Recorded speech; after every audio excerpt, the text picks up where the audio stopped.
अस्सलाम वालेकुम दोस्तों, मैं हूं आसिफ अली खान। इक़दाम चैनल पर आप सबको खुशामदीद। यहाँ आप मुझे अक्सर सुनते रहते हैं, लेकिन आप अगर चाहते हैं कि मेरा अपना चैनल उसको सब्सक्राइब कर लें तो Asif Ali Khan training minds, description में उसका लिंक मौजूद है, आप उस पर भी मुझे सुन सकते हैं। आज का हमारा मौजू बड़ा इंपॉर्टेंट, वालिदैन किस तरह से अनजाने में ना चाहते हुए अपने बच्चों की शख्सियत को तबाह कर देते हैं। आज हम इस मौजू के ऊपर बात करने वाले हैं। वालिदैन के कई जुमले ऐसे होते हैं जो वो बच्चों को, पहले मैं ये समझा दूं कि शख्सियत एक अलग चीज होती है और बिहेवियर एक अलग चीज होती है, यानी पर्सनैलिटी और बिहेवियर ये दो अलग अलग चीजें हैं। वालिदैन इसको क्या करते हैं, कंफ्यूज कर देते हैं, वो समझ नहीं पाते और गलती होती है बिहेवियर की लेकिन सजा मिलती है पर्सनैलिटी को। यानी बच्चे ने अगर कोई ऐसा काम किया है जो आपको पसंद नहीं आया, उसका कोई नेगेटिव बिहेवियर था, मनफी बर्ताव उसने कुछ किया, कोई बदतमीजी कर दी, तो आप बजाय उसके उस खास छोटे से एक्शन को टारगेट करने के आप उसकी पूरी शख्सियत को टारगेट करते हैं। जैसे कि एक बच्चे ने कहीं कोई शैतानी कर दी, आपने कहा तुम तो हो ही बदतमीज, तुम इस लायक ही नहीं हो तुम्हें कहीं लेके जाए।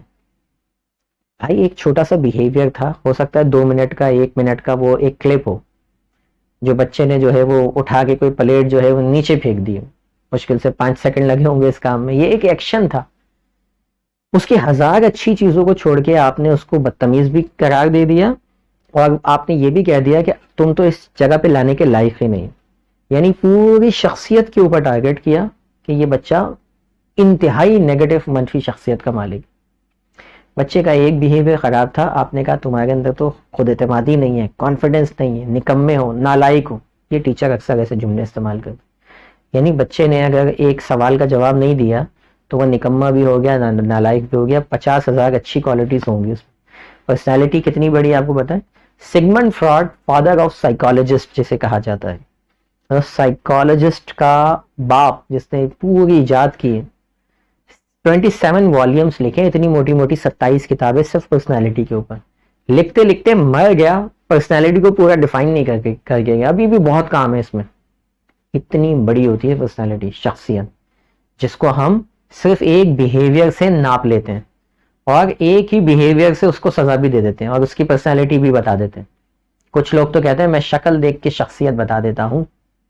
नवाब साहब 27 वॉल्यूम पढ़ने वाला दुनिया से चला गया, लेकिन वो भी पूरी नहीं बता पाया। आप शक्ल देख के बता देते हैं बच्चे की। ऐसे टीचर भी होते हैं जुमले में, शक्ल देख के बता देती हूँ कि कौन सा बच्चा किस शख्सियत का मालिक है। भाई शख्सियत अलग चीज है, उसको हमेशा अलग कीजिए। बच्चे को बताइए तुम बच्चे बहुत अच्छे हो, यानी उसकी शख्सियत बहुत अच्छी है, तुम्हारे अंदर ये फला बिहेवियर सही नहीं। ये होता है क्रिटिसिज्म का अंदाज। ये नहीं होता तुम तो नालायक हो, निकम्मे हो। एक सवाल नहीं आता नालायक हो गया, एक सवाल नहीं आता निकम्मा हो गया। एक बिहेवियर नेगेटिव किया उसने और वो बिल्कुल फारिग हो गया बच्चा, मतलब वो बच्चा कहलाने के लायक नहीं। तो हम बिहेवियर को छोड़कर पर्सनैलिटी के ऊपर लेबल लगा देते हैं।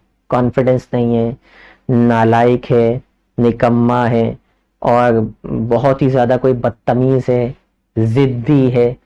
ऐसे जुमले अनजाने में वालिदैन बार बार बोल रहे होते हैं।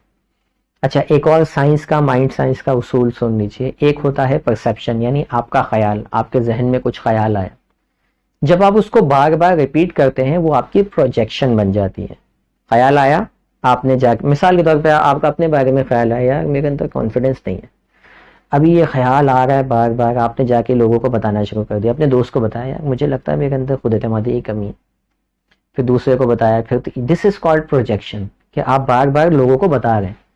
जब ये प्रोजेक्शन स्टार्ट होती है तो आपका लाशऊर इसको रियलिटी बना देता है, यानी वो आपके अंदर से कॉन्फिडेंस को खत्म कर देता है। और लेक ऑफ कॉन्फिडेंस यानी कि एतमाद की कमी, यही आपकी हकीकत बन के रह जाती।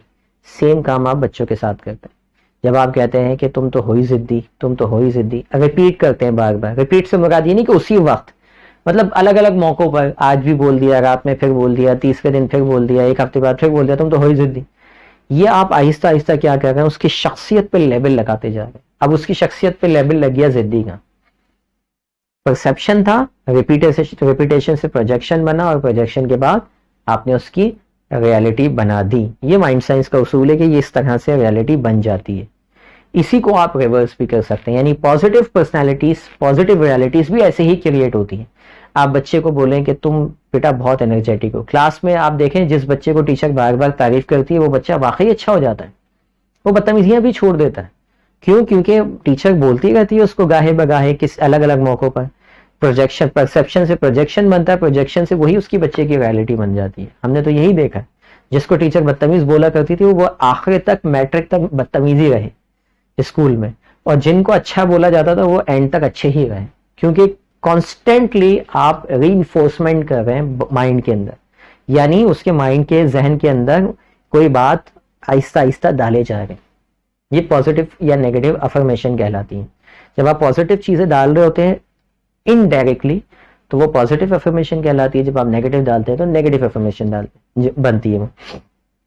तो आज से अगर आप ऐसे काम करते आए हैं जिनसे आपके बच्चे की शख्सियत तबाह हो गई, उस जुमलों को लिख लीजिए कि कौन कौन से ऐसे जुमले हैं, निकम्मा, नालायक, जिद्दी, लेक ऑफ कॉन्फिडेंस का शिकार बच्चा, मायूस बच्चा, पता नहीं कौन कौन से जो अलकाबात हैं गालियों के साथ जो है वो इस्तेमाल हो रहे होते हैं, उनकी एक लिस्ट बना लें, उनके आगे क्रॉस लगाएं कि ये वो चीज़ें हैं, ये वो बातें हैं जो हम गुस्से में बोल रहे होते हैं, लेकिन हमारे बच्चों के जहन को, हमारे बच्चों की शख्सियत को तबाह कर रही होती हैं बातें।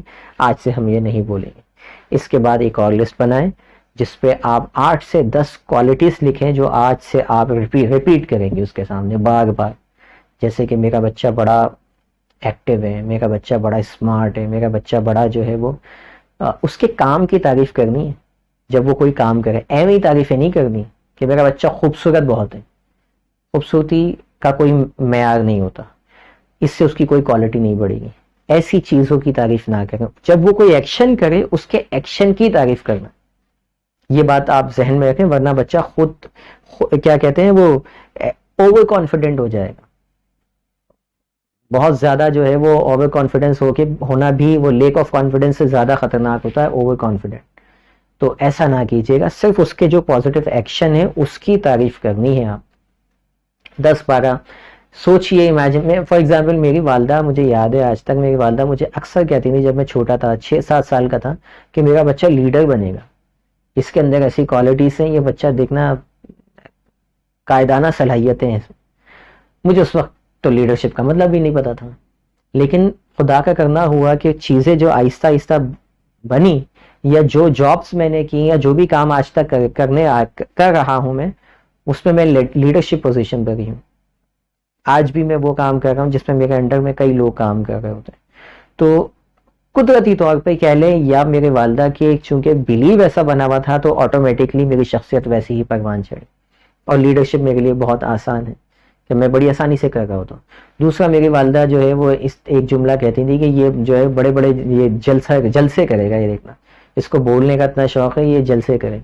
तो उस वक्त पब्लिक स्पीकिंग वगैरह तो चीज़ें इतनी कॉमन नहीं थी, ना उन्होंने कभी ऐसा नाम यूज़ किया, लेकिन वो बात उनकी मेरे बिलीव में ऐसी थी कि आज वो जो हम वर्कशॉप या सेमिनार्स करते हैं वो जलसों की ही तरह होते हैं। हज़ारों लोग उसमें शिरकत करते हैं, बड़े बड़े वर्कशॉप सेमिनार जिसमें टीचर्स, वालिदैन और मुख्तलिफ जो है वो प्रोग्राम्स हम कर रहे होते हैं। तो आज समझ में आता है कि पब्लिक स्पीकिंग की जो मेरे अंदर सलाहियत आई है, शायद जो बचपन से मेरी वालदा ने मेरे अंदर बिलीव ट्रांसफ़र किए थे, ये उसी वजह से आई। तो आप जो भी अपने बच्चों को देखना चाहते हैं, आज से 20 साल बाद, 30 साल बाद आपका बच्चा कैसा हो, उसकी शख्सियत कैसी हो, वो कौन कौन सी क्वालिटीज़ हो जो उसके अंदर हो, उसको आप आज ही लिख लीजिए, और उसके बाद चेक कीजिए कि मैं किस तरह ये उस सलाहियतें उन बच्चों के अंदर अभी से डाल सकते हैं।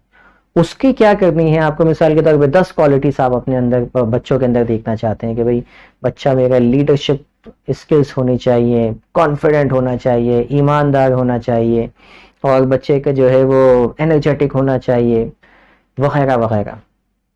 आप उसको लिख लीजिए और ऐसे मौके तलाश कीजिए जहां पर आप बच्चों को, मिसाल के तौर पर आप बोलते हैं कि मेरा बच्चा कॉन्फिडेंट देखना चाहती हूँ मैं अपने बच्चे को, या चाहता हूँ, तो अभी से उसको बताइए, उसके एक्शंस की तारीफ कीजिए, बेटा यू आर कॉन्फिडेंट।